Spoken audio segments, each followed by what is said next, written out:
Não era só nos campos de batalha que a Segunda Guerra Mundial trouxe caos e destruição.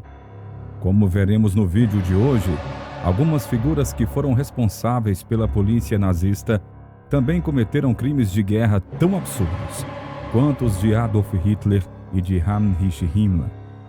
Contaremos para você a vida de Kurt Daluga, uma das figuras responsáveis pelo massacre de Lidice e que teve participação em outros episódios importantes antes e durante o conflito global dos anos 30 e 40. Ficou curioso, né? Então, bora pro vídeo. Juventude e Primeira Guerra Mundial. Nascido em 15 de setembro de 1897, Kurt Daluga, oriundo de uma linhagem de oficiais do Estado prussiano, viu a luz do dia na pacata Krinsburg, hoje conhecida como Klugsburg, na Alta Silésia. O seu ingresso no exército prussiano ocorreu em 1916, momento em que se incorporou ao 7º Regimento de Infantaria de Guardas. Demonstrando seu compromisso, Daluga enfrentou o fronte oriental durante o conflito. Em outubro de 1917, ele aprimorou as suas habilidades ao frequentar o treinamento de oficiais em Doberitz. A trajetória militar de Daluga sofreu uma reviravolta na frente ocidental, onde ele foi gravemente ferido na cabeça e nos ombros, resultando em sua hospitalização e na declaração de 25% de incapacidade. Em reconhecimento pelo seu valor, ele recebeu a Cruz de Ferro de 2ª classe em 1918, assim como também a honra da insígnia ferida em preto no mesmo ano. Pós-Primeira Guerra Mundial. Após o desfecho da Primeira Guerra Mundial, Kurt assumiu a liderança da SSOS, uma organização de veteranos da Alta Silésia, que se envolveu em conflitos com os poloneses da região. Paralelamente, em 1921, durante os seus estudos de engenharia na Universidade Técnica de Berlim, ele também se envolveu ativamente no chamado Freikorps Rushbach, onde posteriormente conquistou seu diploma em engenharia civil. Demonstrando a sua afinidade com as ideologias emergentes, 2 anos mais tarde, já em 1923, Daluga aderiu ao Partido Nazista e foi designado como o número 31981. Nesse mesmo ano, ele também ingressou no Grande Partido dos Trabalhadores Alemães. A partir de 1924, ele desempenhou um papel fundamental na organização do Berlin Frontbar, que em sua maioria serviu como uma fachada para os nazistas, uma vez que nesse período, tanto ele quanto o Partido Nazista enfrentavam proibições na Prússia. Já em 1926, Daluga integrou-se diretamente à SA, ascendendo eventualmente à posição de líder em Berlim e tornando-se o adjunto de Joseph Goebbels, que era líder do partido na capital alemã. Entre 1926 e 1929, ele liderou a divisão Berlim-Brandeburgo na SA, consolidando a sua influência e também a sua participação ativa nas fileiras nazistas. Além de suas atividades no campo político, Daluga também desempenhou um papel destacado em eventos pós-guerra, contribuindo para um entendimento mais amplo da sua influência na sociedade da época. Essa multifacetada trajetória revelou a sua presença marcante em diferentes esferas, desde organizações de veteranos até a sua posição destacada nas fileiras nazistas. Kurt se juntando à SS. Bom, em julho de 1930, atendendo aos desejos de Hitler, Kurt Daluga tomou a decisão de se desvincular das SA, renunciando ao seu posto e ingressando nas SS com o título de SS Oberfinnha. Ele era o membro de número 1119. A sua missão primordial era realizar espionagem sobre as SA e também os oponentes políticos do Partido Nazista. O quartel-general estratégico das SS em Berlim foi estabelecido na interseção entre Lützow Tass e Potsdamer Tass, uma posição estratégica em frente ao quartel-general das SA. Esse momento foi crucial, tão importante que levou a Adolf Hitler a proclamar em uma carta aberta a Daluga o seguinte: homem da SS, A sua honra é lealdade. Dessa forma, o lema "Minha honra é lealdade" foi oficialmente adotado pelas SS como seu slogan. Posteriormente, Hitler promoveu Daluga e Heinrich Himmler a SS Obergruppenführer, com Daluga liderando as SS no norte da Alemanha, enquanto que Himmler comandava as unidades no sul a partir de Munique, além de atuar como líder nacional das SS. Em abril de 1932, Daluga foi eleito deputado do Partido Nazista para o Landtag da Prússia, exercendo seu mandato até a dissolução em outubro de 1933. Em junho de 1933, ele assumiu a posição de vice-plenipotenciário da Prússia para o Reichsrat, permanecendo até a sua abolição em 14 de fevereiro de 1934.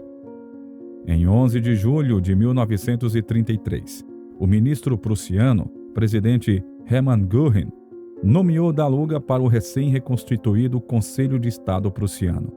Já no mês seguinte, Göring transferiu Daluga para o Ministério do Interior da Prússia, onde ele assumiu o comando da Polícia Política, composto de General-Major de la Despolizei. Em novembro de 1933, Daluga foi eleito para o Reichstag representando o distrito eleitoral de Potsdam II, posteriormente Berlim-Leste, cargo que manteve até 1945.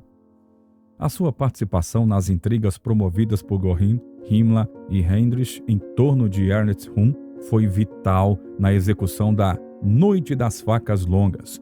Já falamos sobre isso aqui no canal, inclusive, né?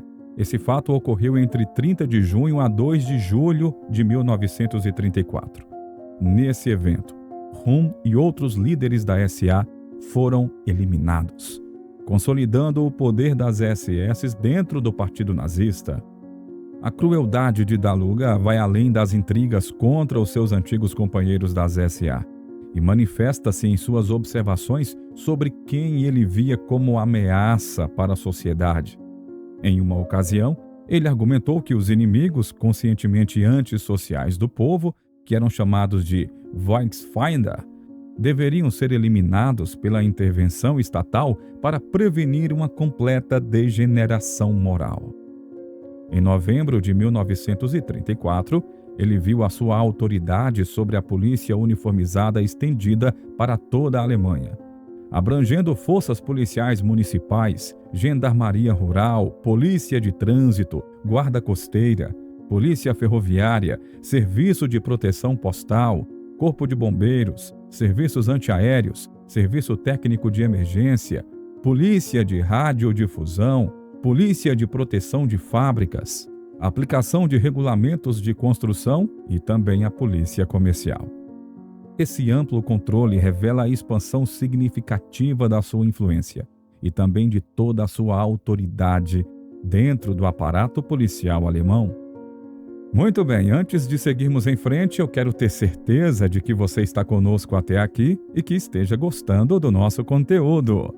Comente a frase "Quero mais histórias". É super rápido e assim você ajuda no alcance do nosso vídeo, beleza? E ainda vai poder ser fixado nos comentários, demonstrando a sua presença por aqui. Movimentos antes e durante a Segunda Guerra Mundial.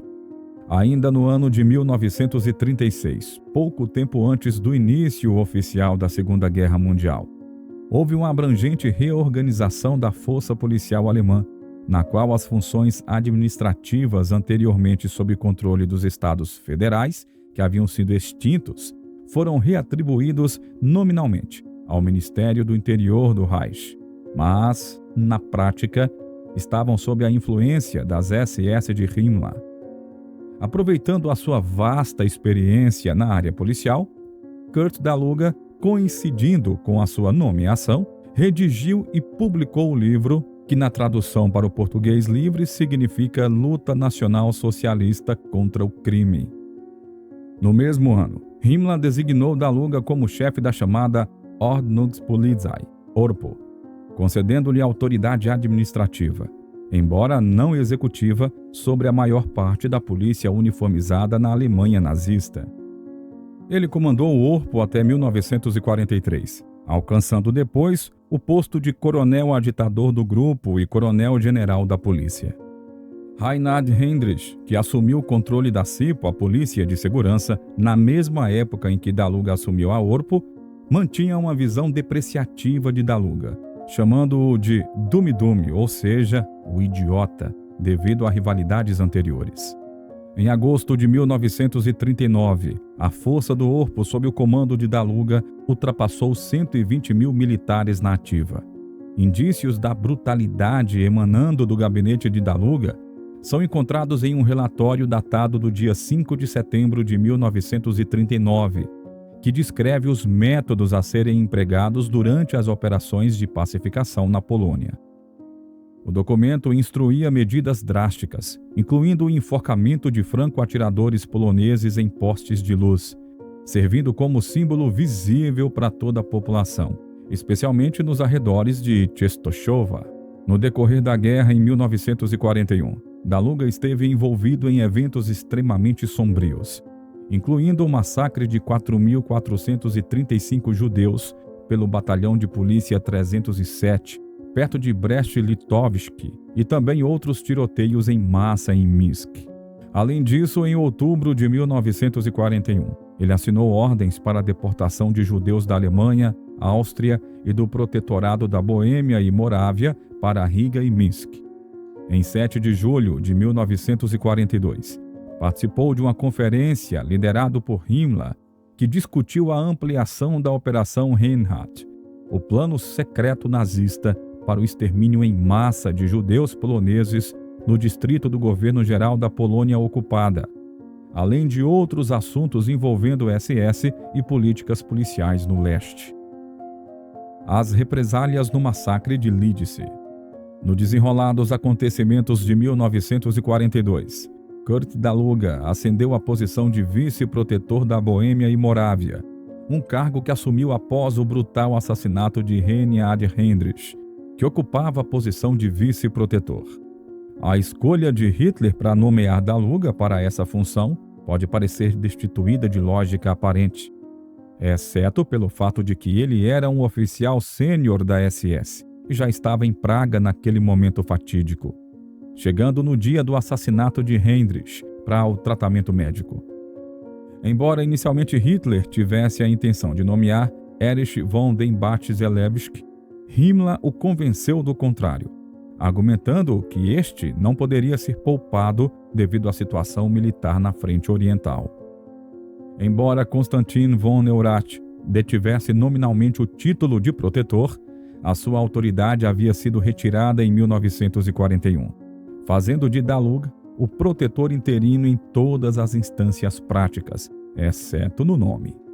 Em junho de 1942, em conjunto com Karl Hermann Frank e outros agentes da SS, Daluga ordenou a completa devastação das aldeias de Lidice e Lysak, em represália pelo assassinato de Heydrich. A brutalidade dessas ordens resultou na execução de todos os homens das duas aldeias, enquanto muitas mulheres e crianças foram cruelmente deportadas para campos de concentração nazista. A tragédia que se desdobrou em Lidice e Lysak permanece como um capítulo sombrio na história, marcado pela terrível resposta retaliatória de Daluga e seus comparsas da SS. Esse ato de represália, caracterizado pela violência indiscriminada e pelo deslocamento forçado, reflete a natureza brutal do regime nazista e a crueldade que marcou essa época sombria da Segunda Guerra Mundial. O massacre de Lidice é um lembrete doloroso das atrocidades cometidas durante esse período histórico sombrio. Casamento e vida pessoal de Kurt. No dia 16 de outubro de 1926, Kurt Daluga formalizou a sua união matrimonial com Kate Schwartz, nascida em 23 de novembro de 1901, que em um momento subsequente tornou-se membro do Partido Nazista, ostentando o número de filiação 118.363. Em um gesto de paternidade em 1937, Daluga e sua esposa adotaram um filho.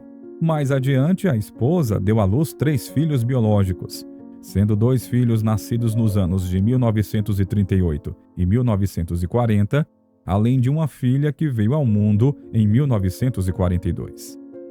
O curso da vida de Daluga sofreu uma reviravolta em maio de 1943, quando uma súbita e devastadora crise cardíaca o acometeu, deixando-o gravemente doente.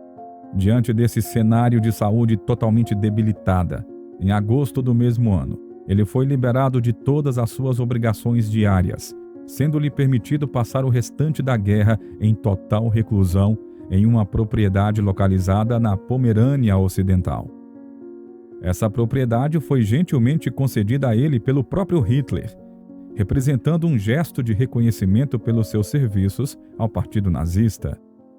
O período de reclusão durante os anos finais da guerra marcou um contraste marcante com a agitação política anteriormente experimentada por Daluga. Condenação e execução de Kurt Daluga.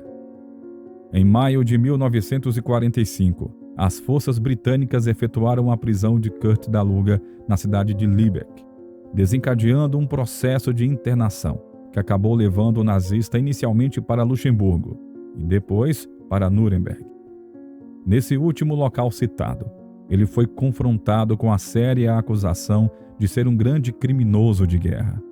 O mês de setembro de 1946 testemunhou a sua extradição para a Tchecoslováquia, onde enfrentou um julgamento rigoroso relacionado aos numerosos crimes contra a humanidade que foram cometidos durante o seu período de liderança no Protetorado da Boêmia e da Morávia.